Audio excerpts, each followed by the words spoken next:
Welcome to 100 Yards Football. It's our college football special as we're going to highlight the Jackson State University recruiting class of 2021 under my man Prime Time, Deion Sanders. So if you like the video today, please come in and share it. I'm your host, Vincent Turner.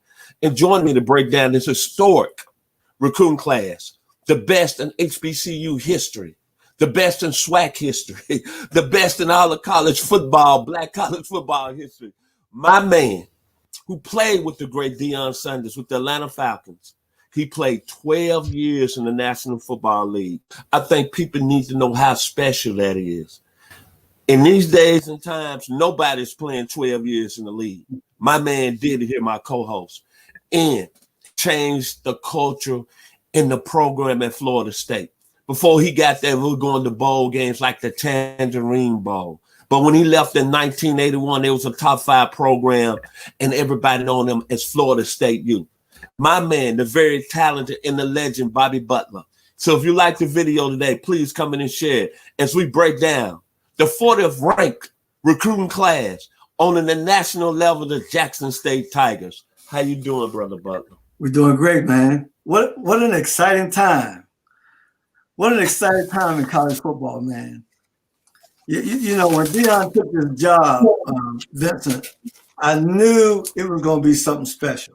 Because let's just think about it. If you know Deion Sanders, he ain't doing nothing second bit. He high stepping, he doing it pretty, he doing it with class, you know, and he gonna shock the world. And so he took this job, and before we get to the recruiting class, we got to say a little something about the guys he hired, you know, on his coaching staff. Because those guys, see, there was a movie way back in the day. I think it came out in the 80s. And they had a line in this movie that says this: if you build it, they will come. So Deion has built the staff. He's got the name and he's got coaching experience. And one thing about Deion, I can tell you personally, as much as he loved the glitter and glamour of playing the game, he loved the classroom work just as much as he loved the on-field work. So he loved watching tape, studying, breaking things down, figuring things out. He's got a high football IQ.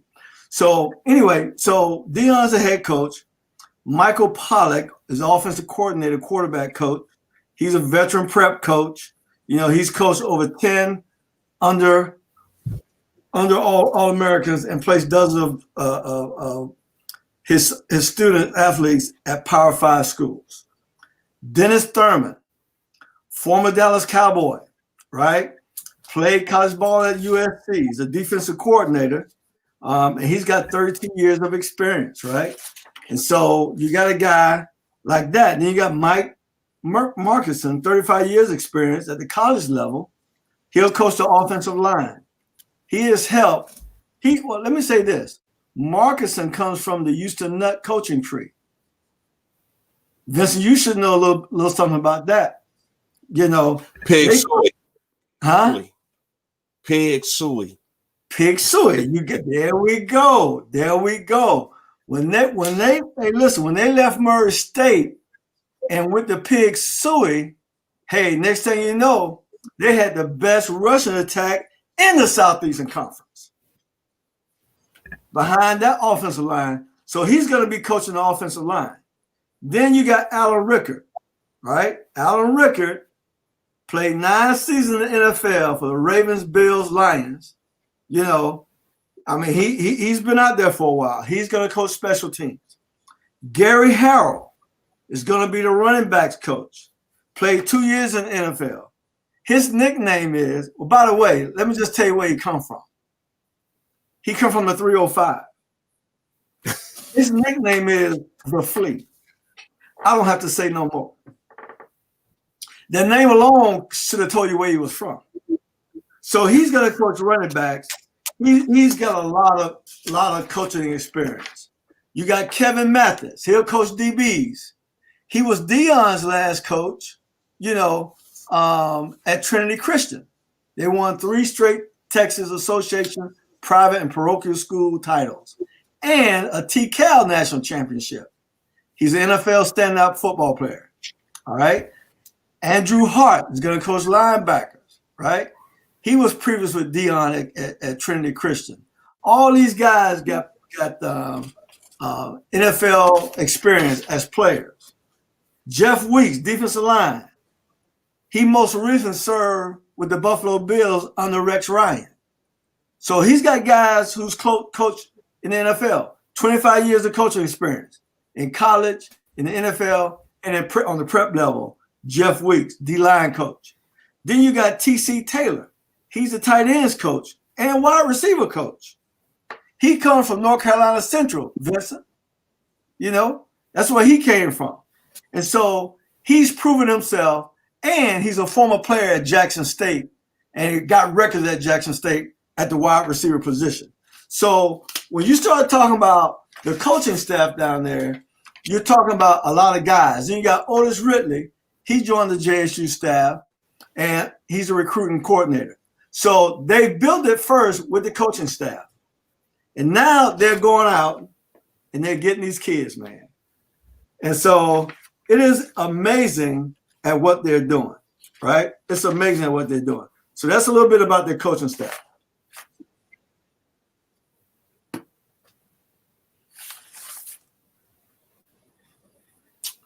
When you look at Jackson State, and what I came away very impressed with is that, man, they became the 40th ranked school in the country.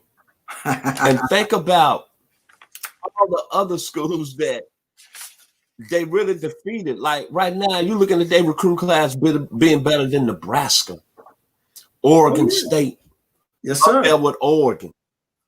Just so many schools that this young man, Deion Sanders, has did in his short time. But I'm going to say this about what he's doing at Jackson State. Then we're going to talk about the players. Mm-hmm. But he's going to a school in a SWAC that has a lot of history. Where I'm from, Memphis, Tennessee, Jackson, Mississippi is only like 203 miles away. It's a 3-hour drive down Highway 55 South. You know that I'm going to be very excited because it's uplifted me as a fan, mm-hmm. as a guy following the Jackson State program, because I told you back in the day, I used to go to Tennessee State games when I was 10 years old. Right. So the history that Deion taking that job at a school that's got so much history that a lot of people don't know.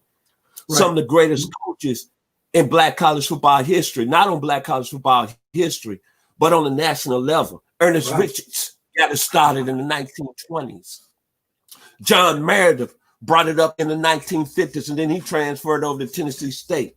Robert Hill took it to another level in the 1960s. W.C. Gordon had him rocking in the 80s, and James Carson had him in the 90s. But when Deion stepped at Jackson State, just look at the heritage, the players that's played there. Oh, my God. Walter Payton, can you give me some love? Len Barney, can you give me some love? Jackie Slater, can you give me some love? Robert Bazile, can you give me some love? All them Hall of Famers. Mm-hmm. Hall of Famers. Harold Jackson, Verlon Briggs, Court Bacon, Gloucester Richardson. Oh, my God. Don Reese, Richard Castor, Jerome Barkham. Man, you're talking about times getting great in the state of Mississippi. And what Deion has stepped in, I want to say to him personally, thank you for even going down, because you don't know, over the last 2 weeks, a young man that cuts my hair in the local Douglasville area by the name of Grady Jameson played middle linebacker at Jackson State. Oh, wow. And looking at his face and the excitement that he's saying is happening down in Jackson right now, they're going to be must-see TV in 2021 if there's a season. Not the Georgias, not the Clemsons. It's something to go down there in Jackson, Mississippi. And it's going to be, as we say, it's going to be a party. Mm-hmm. It's going to be a party on John R. Lynch Boulevard, Robertson Road, Highway 80. They're going to take it to another level in Jackson, Mississippi. Now let's talk about the players, Brother Robinson. When I know this thing was serious, and when I know Deion had started capturing the world, he took away the number one cornerback in the country on the JUCO level by Dejon Warren. and he flipped him from the University of Georgia. Think about that. The University of Georgia, who's been, I think, the last had the #1 recruiting class in the country. That's when I know there's angels in the air, baby. And Jackson State is going to take it to another level. The recruiting class, when you look overall, he's been able to get players just in a short time. The states, Mississippi, Nevada, Texas, Tennessee, Florida, California, Georgia, Pennsylvania. Come on, man. The University of Memphis is not even doing that. A Group 5 school has done pretty well over the years. So when I think about what's happening, that's finna happen in Jackson, Mississippi, it's finna be really serious. Let's talk about the players. Shiloh Sanders, who played at South Carolina, Brother Butler, is he a football player? He's a baller. He's a real deal. You know what? I watched his huddle tape before he went to South Carolina. He looked just like his daddy, except for he ain't that fast. You know, as his daddy, but he's fast. Ain't too many people as fast as his daddy. But Shiloh can flat out get it. He can play bump and run press. He's a student of the game. He's got a high IQ, football IQ. He's a player. Look for him to be a first rounder when he come out of Jackson State, when his football career is over with. So we're talking about Shiloh. So then we talk about the other guys. Talk about his brother, 4-star recruit, Shedeur Sanders, right? He can throw the rock. I mean, he was on a lot of people's radars. LSU was on him high, right? Florida State was on him high, right? But he had some verbiage going down at FAU, right? There's a bunch of them heading down to FAU. They were going to put a little something together. But however, as the host of this show like to say, but however, we're singing a different song now. So you got a 4-star quarterback in Shedeur Sanders, 6'2", you know, can look over offensive line. He'll get it done. He's a 60. He's in the top 60. He's 60th in the ESPN 300. So he's a real player, right? And so the John Warren decommitted from Georgia. Javante Gardner, you know, decommit from the Florida Gators. A 6'5", 290-pound offensive lineman. All right? These kind of players now. We're talking about 3, 4, 5-star players heading to Jackson State. Okay? You got also signed 8 athletes who transfer from Power 5 schools, such as Southern Cal, Missouri, Tennessee, Florida State, his son Shiloh, who transferred from South Carolina. They got Brazon Ross. They got Herman Smith, Niles Gaddy, a 6'4" linebacker who spent 2 seasons at Tennessee. He's going home. Jeremiah Brown, 6'2", 3-star linebacker out of Tallahassee. He's going to Jackson State. Javarius Spellman, 5'10" corner, transfer from Mississippi State. All right? Aubrey Miller, Jr., 6'2" linebacker, transferring from Missouri. Listen, man, these guys are going to do something special. They're going to change the game. Isaiah Bolton, transferred DB from FSU. They're going to do something special. Maljon George, 6'3" offensive lineman from Jackson, Mississippi, transferring from FIU. Abdul Malik, outside linebacker, 6'4", 245, transferring from Southern Cal. He coming all the way from LA. Listen to this now. Let me tell you how serious this is. This boy leaving Hollywood, going to Jackson, Mississippi. Vincent, something going on. The water is stirring, right? Dylan Spencer, 6'4", 300-pound defensive lineman, transferring from Missouri. Shiloh, we don't talk about Shiloh, 6 feet, 195, transferred from South Carolina, going back home to play for his daddy and his brother. Tony Gray, 6'5", 311-pound offensive lineman, transferring from Central Florida. They built the coaching staff, and now the players are coming. And they come in, Vincent, because they're hungry for one thing. And Deion is not being shy by the message. The message is, if you want to go to the league above this league that you're coming to, who's better to prepare you and get you ready than me and the staff that I've put together? How many guys like this coaching in college football? I'm going to tell y'all something. It's not a lot of NFL ball players coaching in college. Right? So he's got this staff together. That's what I'm saying.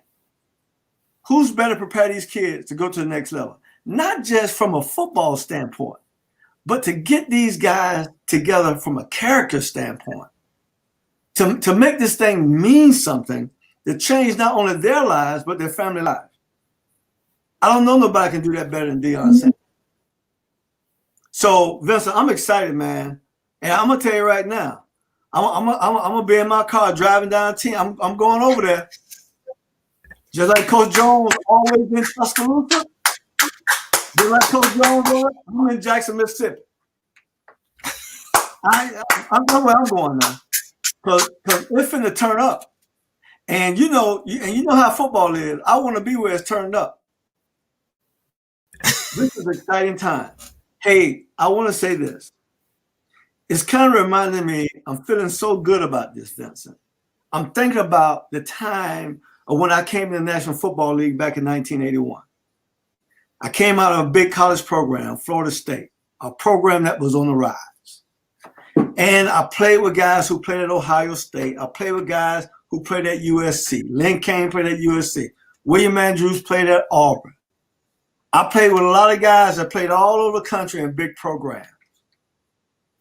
But I tell you one thing, in 1981, the college team that had the most NFL players was a college team called Grambling University. I'm excited because I can see a shift taking place in this thing. I can see some of the roosters coming back home to lay eggs, to make babies, to grow this thing, to put us back on the map. You know, I heard Troy Vincent say something the other day that really shook me. Troy Vincent said, at the NFL Combine, they may have 2 kids invited from HBCUs. With all the history, with all the former players that are in the Hall of Fame, they're sitting up there with gold jackets that come from HBCUs. They only got 2 invitations a year for Black college players. That's getting ready to change. See, and I like that. They're talking about all this stuff. They got to change it. They got to change it. So I'm excited. I'm excited for my boy Deion because Deion has always been bigger than life. He don't do things just to be doing it. I knew when he took the job, I say something up his sleeve. Why would he leave the football networks, ESPN, NBC? He turned down money, big money, to go and coach because he loved the kids, man. He loved the babies, man. He loved helping kids. So I'm excited, man. Like I say, I'm going to burn a lot of gas going over there myself. I'm quite sure you're going to be with me. We're going to be making that trip. Chester going to be proud that we're in Mississippi, you know, watching football. So I'm excited for it, man. It's a great time. I'm going to say this. Originally, was born in Memphis, Tennessee, but you know where my roots are. Right. And this is a time that you got to really be proud for the state of Mississippi. The programs, Alcorn State, Jackson State. Matter of fact, for all the schools in the SWAC, Southern University. Mm-hmm. Florida A&M is a new inductee that's going to be playing in the league. Bethune-Cookman, Prairie View, Texas Southern, Grambling. All love to the programs this evening, because what Deion Sanders has done in 3 weeks, where ever since he's took the job, and talking to us as went to those schools, and starting with my barber, Mr. Grady Jameson, who played there from 1976 to 1980, the seeing the pride of their chest and their eyes just lighting up. And when you think about Mississippi, I think about Deion Sanders is finna go into an arena of some very prominent people that came out of the state of Mississippi. Not from a sports standpoint, but just people that made an impact. B.B. King, Muddy Waters, Jerry Butler, Sam Cooke, Bo Diddley, Rufus Thomas, Ike Turner, oh my God, Jerry Lee Lewis, and the famous Elvis Presley. Deion Sanders is going to go into that arena when you walk into the state of Mississippi. Also, let me throw a name, a young man from Drew, Mississippi, by the name of Archie Manning. So it's going to be real serious in the state of Mississippi. And I'm going to end it with this. Is that I'm going to go with the great David Banner. We all know about him. He's the new superstar of Mississippi, and he's repping Mississippi real hard. He had a song out a couple of years ago. So it's going to be like this on J.R. Lynch Boulevard, Robertson Road, and Highway 80. Real players get ready to play football. They're finna play it down there in Jackson, Mississippi. And I hope every school in the SWAC takes the notice that it's finna be something serious. And you're right, Brother Butler. I don't care if I have to be in the back of your trunk. I'm going to ride with you, because it's going to be must-see TV in Jackson, Mississippi. Deion Sanders is going to take it to another level. And I'm going to tell you when I know God is in this plan. He got a kid that he recruited, that he got signed by the name of Herman Smith out of San Diego, California, athlete, Lincoln High School. The schools that were in on him: San Diego State, UCLA, the University of Washington. And I was following this young man throughout the high school season. And Deion flipped him to come all the way to Jackson, Mississippi. And the young man, Mr. Smith, is out of Lincoln High School. And you know who's out of Lincoln High School? Oh, yes, two sir. Of the back to it. Then they on the college level, one of them played at Georgia. How ironic. We talking about Georgia this evening. One of them was Terrell Davis, and the other one was Marcus Allen. So, final words, Brother Butler. Hey, man, football is a game that breeds excitement, man. There's always something stirred up in the air. And so, I mean, we've been excited about this college season, even though it's been kind of jacked up. You know, now we're getting to the playoffs and see who's going to be the national champion. You know, we're excited about that. But, man, I think we're more excited, man, about what's going on in Jackson, Mississippi with Deion. And I can't wait to see him build this program and really get it going. It's going to be special. And what it's going to do, man, is it's going to start the other schools. They're going to start the rebuilding and revamping and starting recruiting kids on that same level, because guess what, Vincent? They got to compete. They got to compete. And so, you know, and Deion can't get them all. He can't get them all. And so it's going to be it's a quite interesting time, and I'm excited for it. My final words about what Deion Sanders is doing at Jackson State. First and foremost, kudos to him for taking the job down in that little small town in Jackson, Mississippi, and the impact that he's going to make from a financial standpoint to a pride standpoint to everything that Black college football has been for the last 70 years, and the great players that came out of there, and the young man that started at Grambling University in 1941, Eddie Robertson. So I'm going to end it like this. When I think about this situation, I think about one of my favorite bands back in the day. They went by the 3 letters WAR. Don't you know that it's true that for me, it's going down in Jackson, Mississippi, Jackson State. Don't you know it's going down in Jackson, a.k.a. the baby boy, the only son of Chester and Inez Turner, and both of them from the state of Mississippi. I'm Vincent Turner, and joining me this evening has been the great young man from Delray Beach, Florida, Mr. Bobby Butler. If you like the video today, please comment and share it. We are 100 yards of football. One more time, WAR. Don't you know? That is true. It's football. The football is ready to change. And Jackson, Mississippi. Y'all have a wonderful day, wonderful afternoon. God bless. You've been watching 100 Yards of Football.